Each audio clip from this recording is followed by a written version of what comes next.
Hello and welcome to today's A-Level PE session on Vygotsky's social learning theory. We are Answer Perfect and you can see us on Twitter at answer_perfect with a capital P and a capital E. Okay, so here's the 15-mark question. We think that Vygotsky's constructivism theory may potentially come up on the A-level exam, so we just wanted to try and help you out. So here's the question: evaluate using Vygotsky's constructivism theory how a performer may learn skills in football. And it's worth 15 marks. So what we're going to do here today is we're going to break down the question. We're going to make sure that you know the command word and how to answer it. We're going to look at the topic and we're going to look at the focus. And if you haven't seen any of our videos before, we go through the ideas framework. So we're going to start off introducing the topic, so identify Vygotsky's constructivism theory, describe the main characteristics and processes of it, explain reasons or evaluating the reasons why it may be useful to learn skills in football, and apply and link specific sporting examples from football to the constructivism theory. Okay, and on the right hand side you can see the explain or the evaluate, the connective words that will help structure that long answer question. Okay, so the topic is, as we've said before, it's Vygotsky's constructivism theory. Now construct, if you're going to construct anything, you're going to build, aren't you? So you're going to build on what you know. Then we're going to do it in stages. But in this theory, Vygotsky says that it's a social learning theory. So you learn from others, okay, by watching others and copying them. But it's about the more knowledgeable others. So you learn from somebody that's got more experience or a better understanding of the skill or the sport than you, such as a coach, a teacher, a manager, more experienced peers. Okay, so they're who you learn from. And you go through these stages. So what you do, first of all, is you may watch a demonstration from a coach, and this will take place externally. So you're watching the more knowledgeable others. So that is we call it inter-psychological learning, okay, when learning takes place using more experienced others from an external source, such as a demonstration, and you get feedback and guidance. Okay, when you move on to, so you've seen it, and then you are going to try and see where you're at, and you do it from within. So learning takes place from within you. So how does it feel? What can you do? What can't you do? What do you need help with? That's called intra-psychological learning. Okay, so inter is external, intra is from within. Okay, and let's move on to these three stages of proximal development. So the learner really then has to decide, right, okay, what can I do on my own? What do I not need help with? Okay, and then they might think, okay, I can do that on my own. So now what can I do, but I do need some guidance or I need some help with? And then the last stage, the third stage, is what can I not do yet? Okay, and if let's put it into this example of football. So they might be able to kick the ball on their own. Yes, I can do that. Okay, all right, so what do you need help with then? So they might need some feedback or guidance to get the kick to be more powerful or more accurate.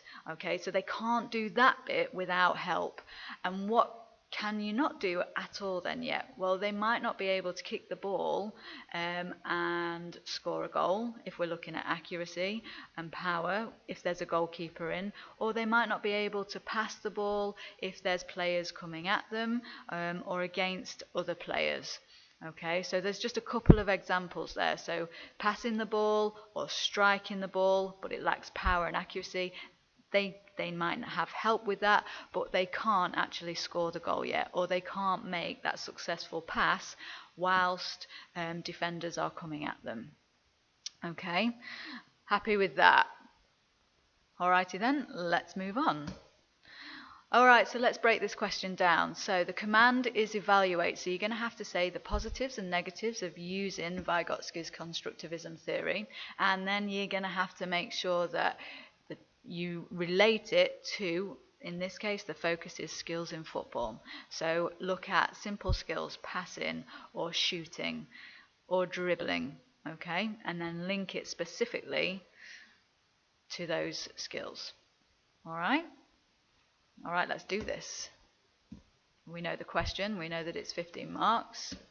Okay, so AO1, so that's worth 4 marks maximum, and you would just relate it to Vygotsky's theory. So we know that it's a constructivism, it's a building block, so you must have the foundations in order to build your bricks and get it to higher stages of learning and understanding.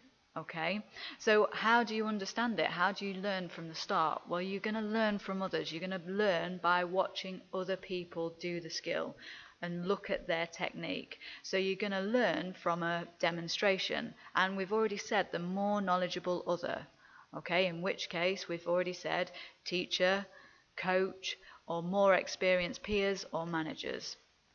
And then we're going to go through. So we've looked at the demonstration, which is the inter-psychological learning. Okay, we know what it should look like, and we're hopefully going to then go away and copy it. Now, intra is learning from within. So can you repeat it? Can you replicate how it feels?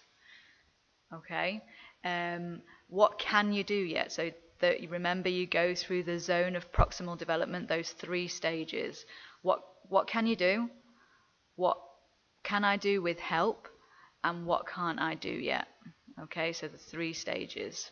All right, so this theory is about learning and copying from others. All right, this social learning. Okay, and you build and build and build on your learning to construct it.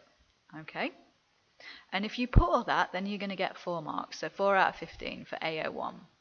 Let's have a look at AO2 and AO3 then, and this is related to applying Vygotsky's theory to football skills.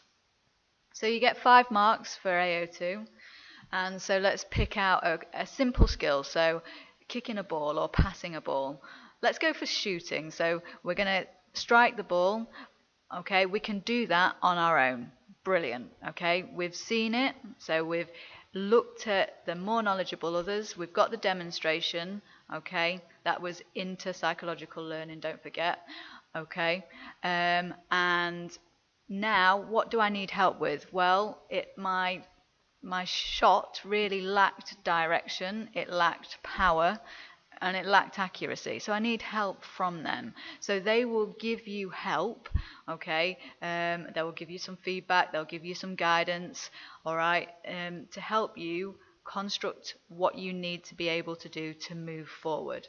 What can't you do yet? Well, I can't actually score the goal with a goalkeeper in and defenders coming at me. I can't do that. Okay, and that's what you'll need help with.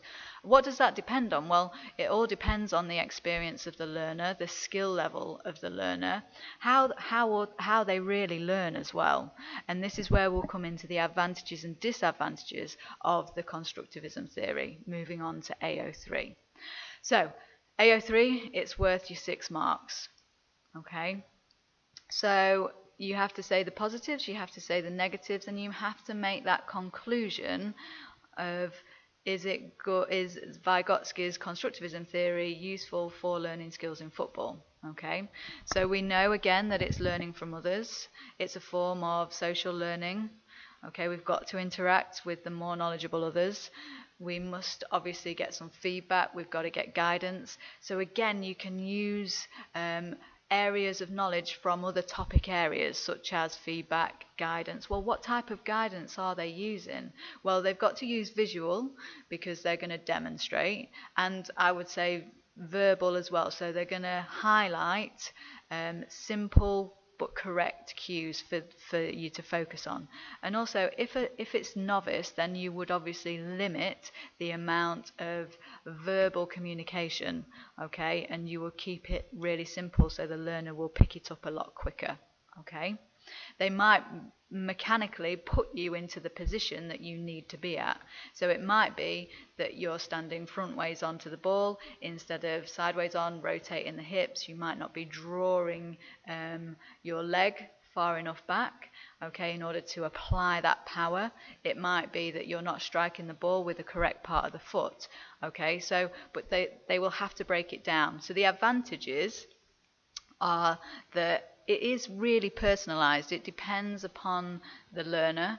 Okay, they can decide what they know, what they need to find out, and they can be really independent and have control of their learning and go away and find out how to do it. It is flexible. Okay, and if you've got somebody that's the more knowledgeable other is really motivating and really passionate, then you're going to try as hard as you can to do it for them as well, because they might be extrinsically motivated and they might want that praise. They want to do well for that more knowledgeable other, and they will learn really well from them if the lesson is suitable to provide progress. Okay, progress will be a lot quicker depending upon the more knowledgeable other as well. If they get the lesson right, then boom, it's a good one. Okay, so what's the disadvantages then? Well, if the more knowledgeable other isn't providing the correct technical guidance, they are doing the technique wrong, so when they demonstrate they are getting it wrong themselves, then the learner will obviously learn incorrect, okay, which won't help. It will actually hinder them, and they will obviously learn the skill wrong. Okay. Also, if the more knowledgeable other isn't motivating or is boring, then the learner may disengage. They may not try as hard as they might with somebody else. So it really does depend upon the more knowledgeable other, because that's where they are learning from, and that is the first stage of their learning. That's the building block. That's the foundation in order to carry on moving through the stages of learning. Okay, so then you've got to make the conclusion and the summary and relate it back. Would it be better for simple skills? Is it better for novices? Is it better for more experienced performers? And you've got to argue and come up with your own opinion and obviously conclude. Okay, so hopefully that's helped you in breaking down Vygotsky's constructivism theory and applying it to learning skills in football. If it's explain the stages, you can just go through, but this word was evaluate or discuss, so you have to say the pros and the cons of the theory. Okay, I hope you've all been happy with that.